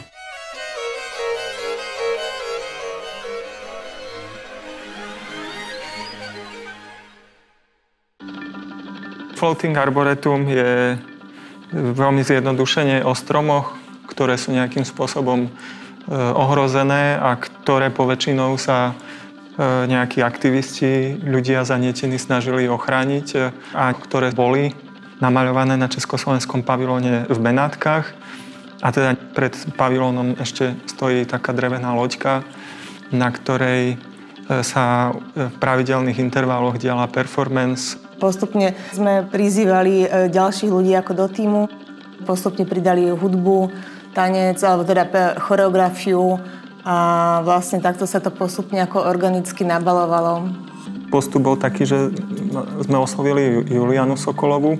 Tak Juliana začala písať texty a ja som až následne na tie texty robil hudbu. Skúšanie s tými performermi to bolo také, že kde vlastne, a bolo to vtipné, lebo sa to skúšalo u Fera v ateliéri, skúšalo sa niekde u nás na dvore, všade vonku, v Kunsthale, inakšie, áno, to treba ešte poďakovať vlastne týmu už neexistujúcej kunst, ale že nám vlastne poskytli priestory. Ja som k tomu pristúpila tak, že som chcela vytvoriť akože taký typ človeka, ktorý je anonymný, takže vlastne sme to tak zjednotili do takého monochromického odevu, ktorý bol celý žltý. Nakoniec akože tá farba bola na tom mieste úplne vhodná. My sme vlastne interpretovali protest do umeleckej podoby, ale tá umelecká podoba bola potom spätne interpretovaná ako reálny protest. Bola taká ako keby podstava aktivizmu, ale že vlastne sa medzi tým tá situácia obrátila a už nie len, že ako umenie potrebuje poukazovať na aktivizmus, ale umenie a kultúra momentálne potrebuje aktivizmus. Čo by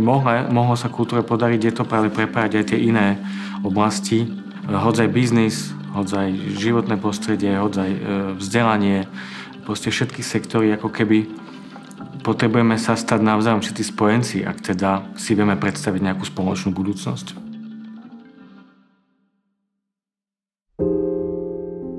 Pani riaditeľka, teda bývala, a Vierka Kleinová prišli s takým návrhom, že by sme mohli urobiť my výstavu narodeninám.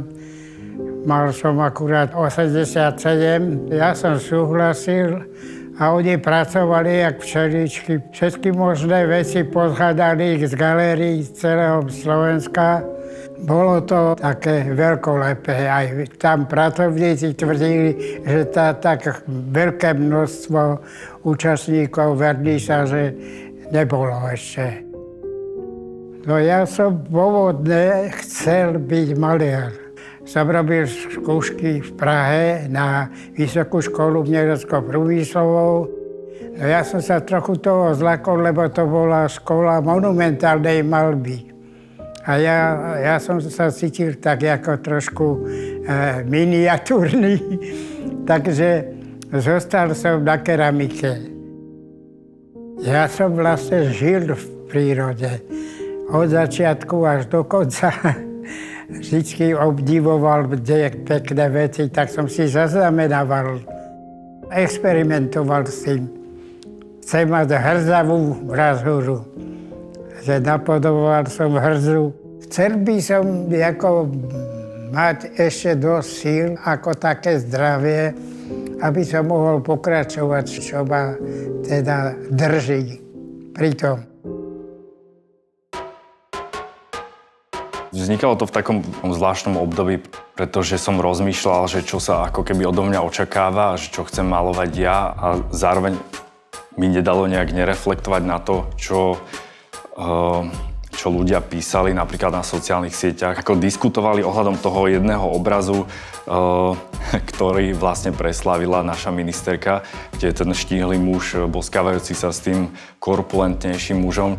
Videl som, že tí ľudia hlavne riešia ani nie to, že sú to dvaja muži, ktorí sa spolu boskávajú, ale že jeden z nich je vlastne taký akože korpulentnejší, väčší.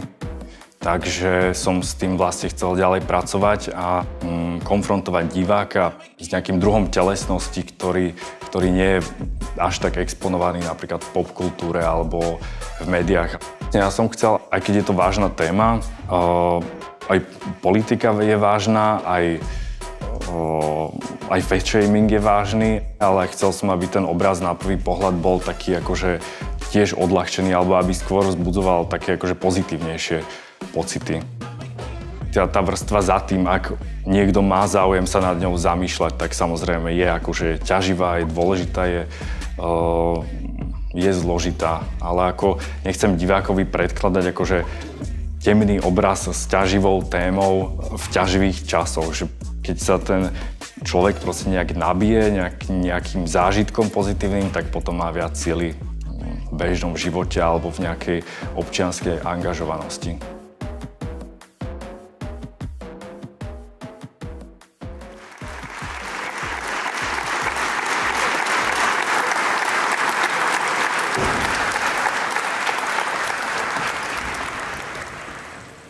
Videli ste nominovaných v kategórii umenie a cenu pre hlavného tvorcu.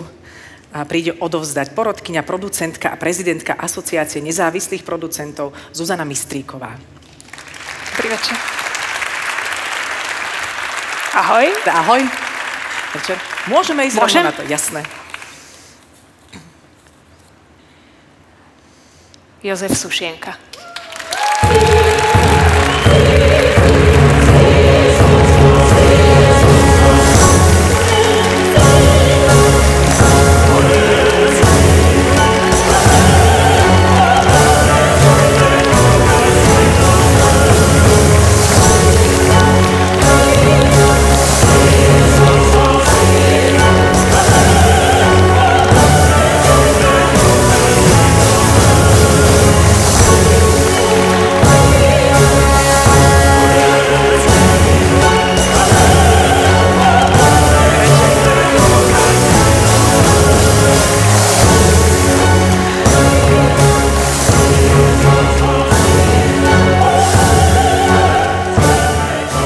Dobrý večer, blahoželáme.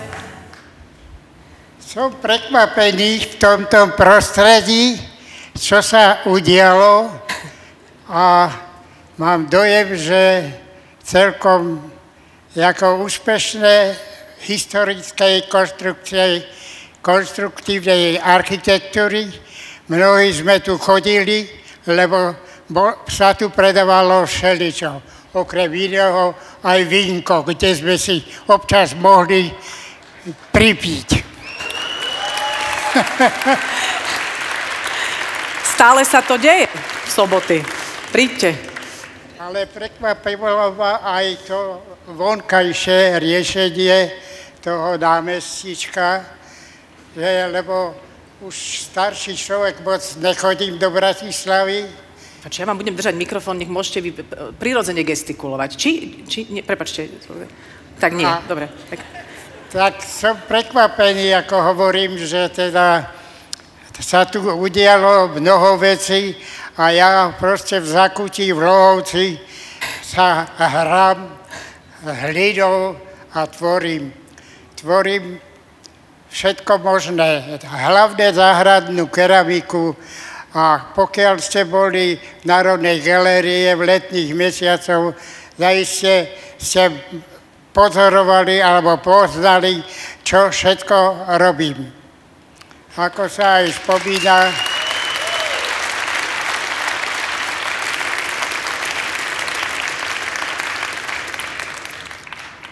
no myslím, že by to mohlo aj stačiť. Ako poviete, dámy a páni, víťaz v kategórii výtvarné umenie, pán Jozef Sušienka. Ďakujeme aj Zuzane Mistríkovej.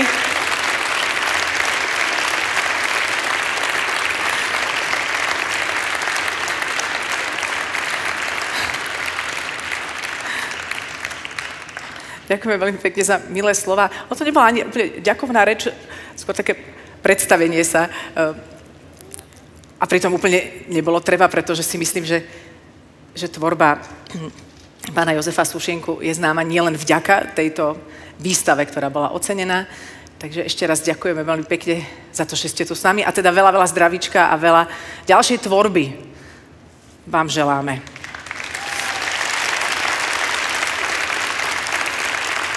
Tak. Až teraz považujeme túto kategóriu za uzavretú, pretože držiteľ sošky ju teraz obdivuje. A prichádza naozaj posledná kategória, ako sa na to pozerám, a to je divadlo. Začneme opäť teda mladým tvorcom a jeho meno nám príde prezradiť porodca, producent, manažér v oblasti kultúry a opäť, ako býva dnes večer zvykom, titul bývalý riaditeľ Slovenského národného divadla Matej Drlička.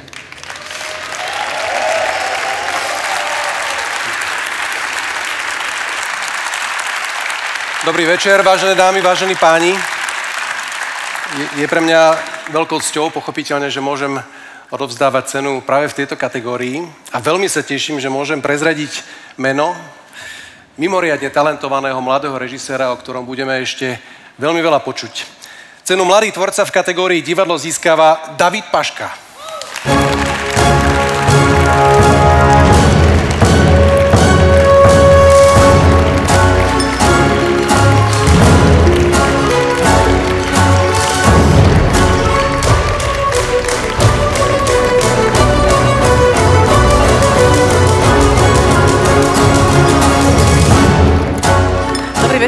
Blahoželáme. Dobrý večer, ďakujem krásne. Teraz si o sebe vypočujete pár slov. Dobre. Môžeme ísť na to. A David vyštudoval divadelnú réžiu na Max Reinhardt seminár vo Viedni. Naplno sa venuje inscenovaniu modernej, autorskej a tiež klasickej drámy na medzinárodnej úrovni. Ak mám teda správne informácie, tak ste inscenovali tituly v Rakúsku, Rumunsku, aj v Národnom divadle, v rôznych rečiach. To je inak zaujímavé. Ste iný režisér, keď režirujete v nemčine, v slovenčine, v angličtine? Áno, milší v nemčine. Milší v nemčine, to treba to tlmiť pri tej nemčine. Hej. A v Rumunsku je to vlastne v poriadku, tam rukami, nohami, takže fajn. Okay. A najhranejší súčasný nemecký dramatik Roland Schimmelpfennig napísal falošnú Odyseu, v ktorej titulnému hrdinovi hlavnú úlohu ukradne učiteľ dejepisu. Hra znázorňuje postpravdivú éru, ktorú žijeme vlastne práve dnes. V postpravdivej ére sa ľudia často prikláňajú k vlastným presvedčeniam a ignorujú fakty, ktoré ich názory spochybňujú. A Schimmelpfennigovú Odyseu vytvoril režisér David Paška so svojím nemeckým tímom teda a so slovenskými herečkami. Tak je to. Áno, hej. Tak ja končím, teraz môžete pokračovať. Dobre, takže veľká vďaka, dobrý večer, čaute. A ďakujem nadácii Tatra banky za toto ocenenie, veľmi si toho vážim, ďakujem, že ste si všimli našu prvú slovenskú prácu, teda mňa a môjho zahraničného tímu, takže mojich zahraničných agentov, ktorých sme minulú sezónu priniesli a sme veľmi radi, že teda prijímate nás tu. A chcem sa poďakovať strašne veľa ľuďom, ale bude to rýchle, takže ďakujem divadlu Ludus, Martinovi Kubranovi, som nesmierne rád, že divadlo Ludus má už priestor práve na malej scéne STU, takže ďakujem Bratislavskému samosprávnemu kraju, hovorím, ako by ma zamestnávali. A ďakujem teda aj svojmu týmu, scénografovi Julius Leon Zajler, kostýmovej výtvarničke Mária Lene Poindl, takže Nemec Rakúšanka. Ďakujem veľmi pekne aj Michalovi Dencimu, produkčnému divadla Ludus. Ďakujem taktiež aj režijným, dramaturgickým asistentkám. To je Laura Fedorová, Ema Vyšanová a Ráchel Rimarčíková. A teraz ďakujem krásne Zuzane Fialovej, ktorá prijala teda túto rolu ako hlavnú. Ďakujem teda Viktórii Šuplatovej, Alexandre Lukáčovej, Romane Ondrejkovičovej a Ane Marine Janekovej za túto krásnu inscenáciu, ktorú môžeme stále naďalej hrávať. Takže veľmi pekne ďakujem a ďakujem všetkým divadelníkom, divadelníčkam, divadelníctvam, ktorí držia spolu, ktorí odolávajú. Ďakujem všetkým inštitúciám, ktoré sa nezlomili, ktoré sa nenechávajú zlomiť. Ďakujem ľuďom v týchto inštitúciách, ktorí stále bojujú, aj keď potichu, ale bojujú tým, že práve podporujú slobodné umelecké skupiny a súbory, ktoré tam môžu tvoriť. Takže veľká vďaka a ešte neodchádzame a budeme robiť naďalej. Takže ďakujem pekne. Ďakujem. Ďakujeme vám a blahoželáme. David Paška, mladý tvorca v kategórii divadlo. Doznel potlesk pre mladého tvorcu a ja sa už presúvam, aby ste si mohli pozrieť nominovaných, pretože zaznie posledné meno niekoho, kto získa hlavnú cenu v kategórii divadlo.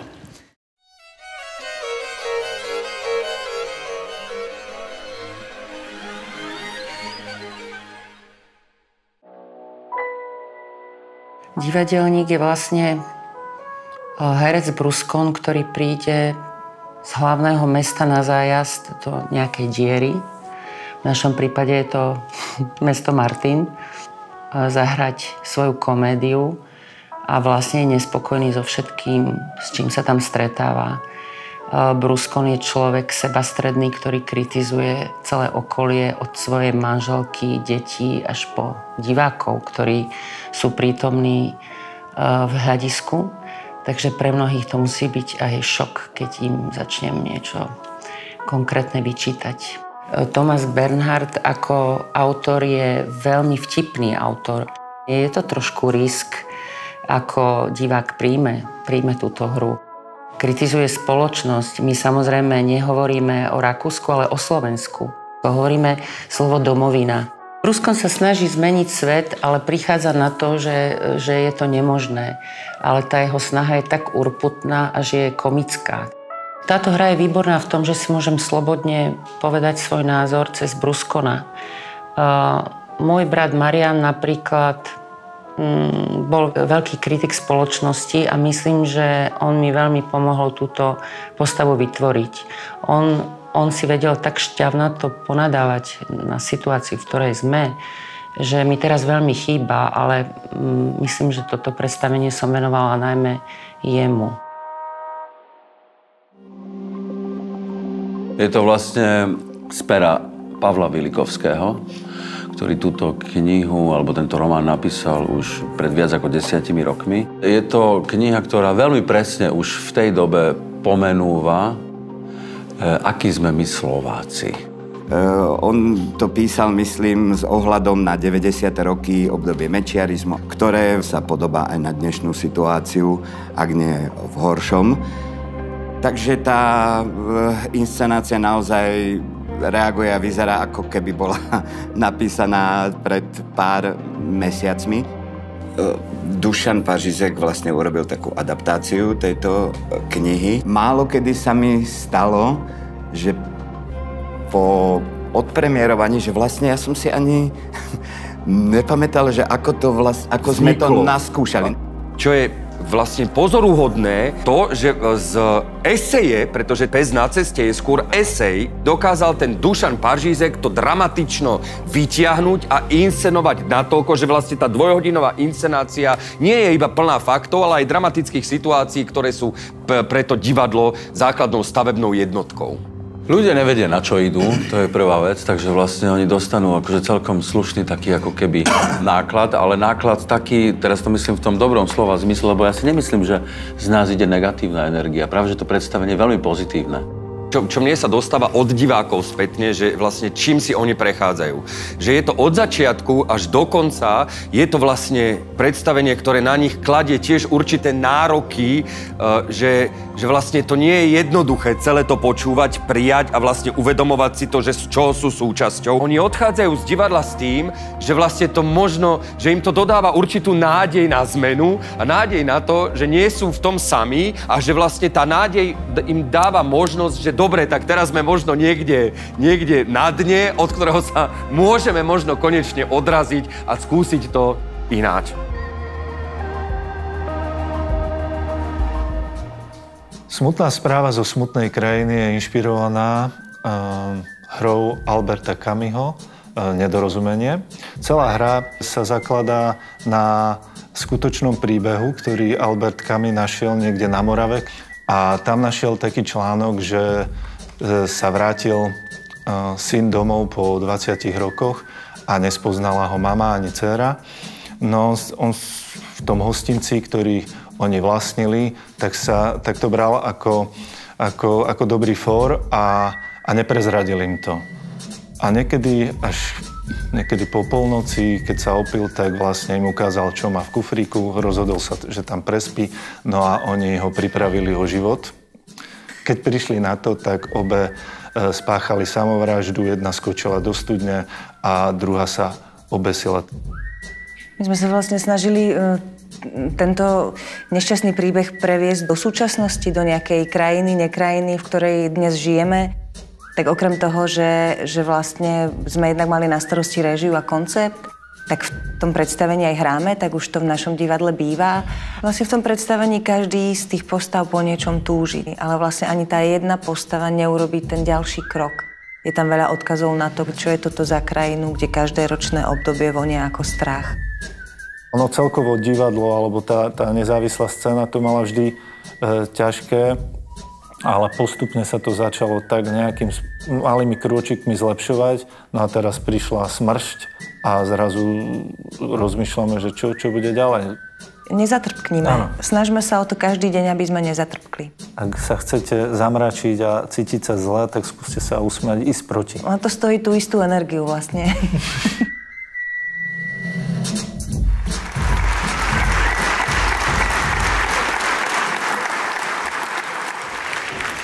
Zatlieskali ste nominovaným v poslednej kategórii dnešného večera a to bolo divadlo.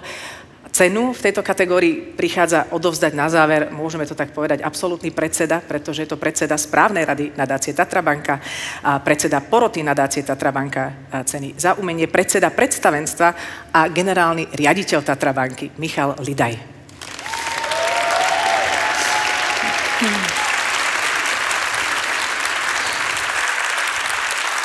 Dobrý večer.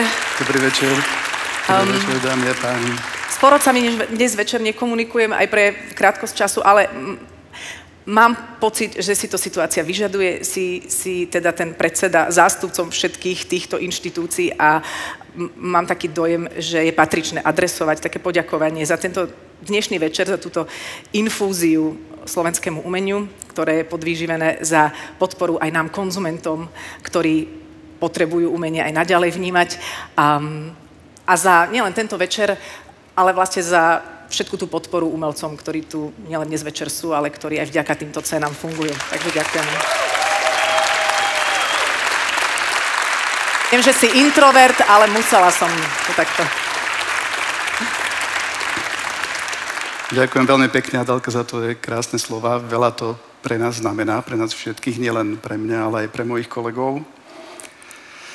My sme sa pred mnohými rokmi rozhodli, alebo prišli sme k presvedčeniu, že by sme chceli podporovať umelcov v ich vznešenom poslaní, aby kultivovali túto spoločnosť.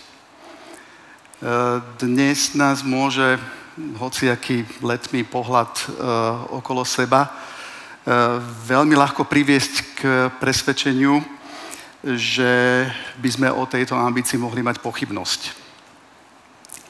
My našťastie vieme, že pochybnosti sú úplne prirodzenou súčasťou každej cesty, ktorá vedie k veľkému a vznešenému cieľu. Tak ako hovorí Tomáš Halík vo svojej jednej knihe, čo je bez chvenia, to nie je pevné. My sa chvejeme, ale či už to je práve preto, alebo napriek tomu, my sme odhodlaní byť pevní.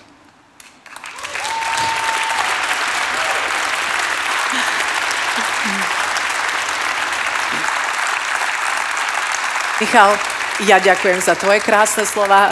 Ukončíme tento zápas krásnych slov a povedzme si mena víťazov.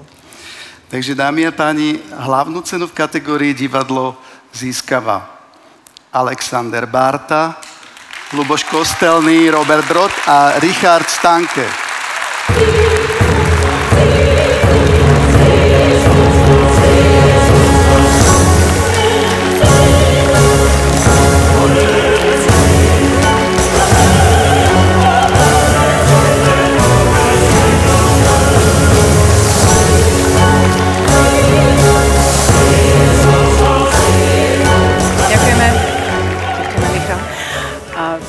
Títo páni samozrejme nie sú všetci chorí s Ľubicou Čekovskou, ale práve teraz hrajú toto predstavenie v Národnom divadle, takže stihnú ešte prísť nejako niekedy? Dobrý večer. Ja som, pani Miriam Kičiňová. Dobrý večer. Som zabudla povedať. Riaditeľka činohry Slovenského národného divadla. Pardon, dobrý večer, vítajte. Dobrý večer.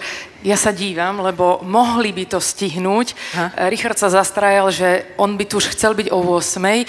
Je to ťažko, keď o 21:00 končí samotné predstavenie.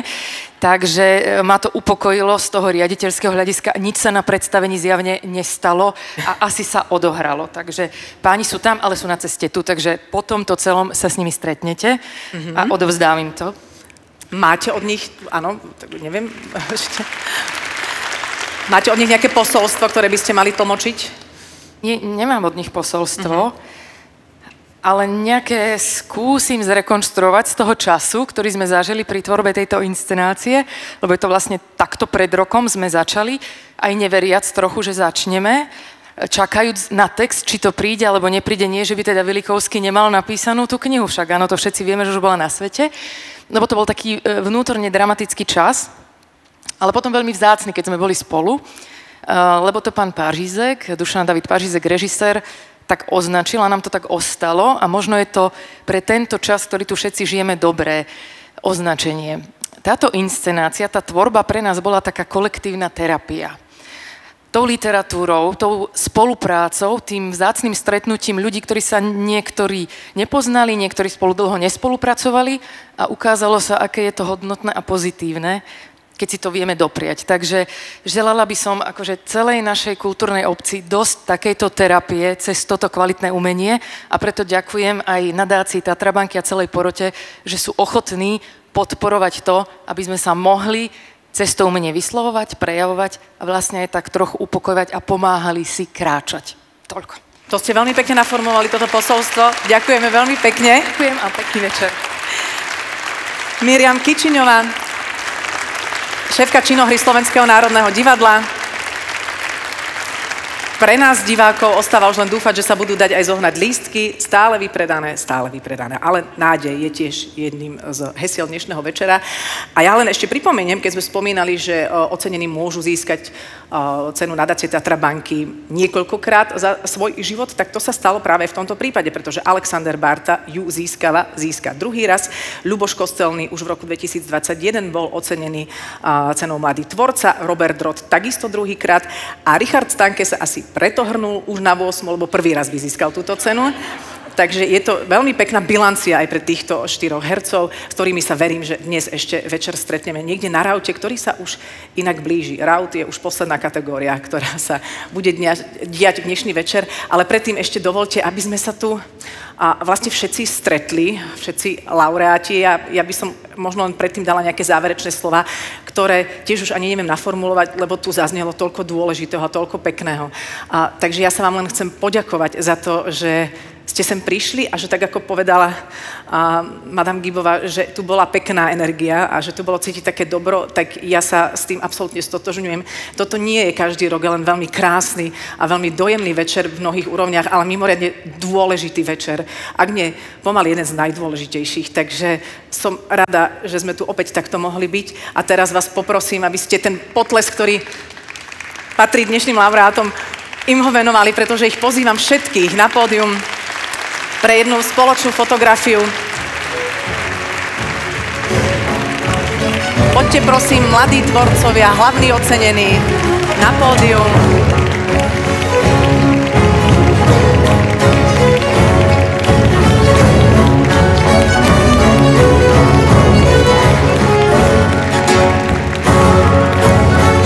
Môžete vytvoriť taký špalier.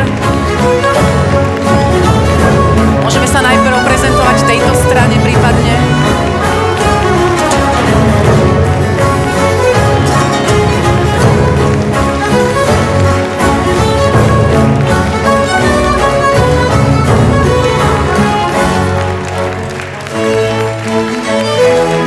Keby ste mohli ísť viac do stredu, teraz bude jemná organizácia.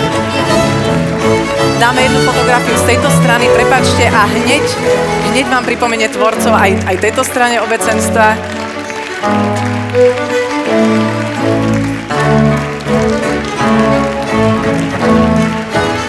A ja som...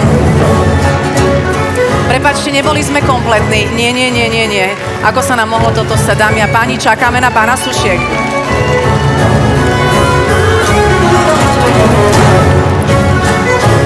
Veľmi sa ospravedlňujem.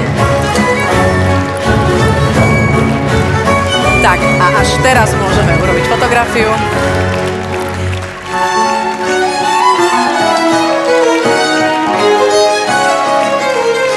A poprosím vás jednu decentnú otočku aj pre priateľov na druhej strane.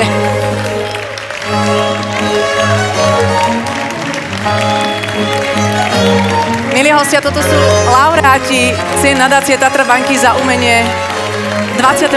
ročníka. Toto je váš potlesk. A keď to budete tak cítiť, môžete pomaly opúšťať pódium, ale ľudia si vás fotia, takže neviem, či niečo neprekazím. Ďakujeme a užite si ešte pekný večer. Pokojne použite všetky schody.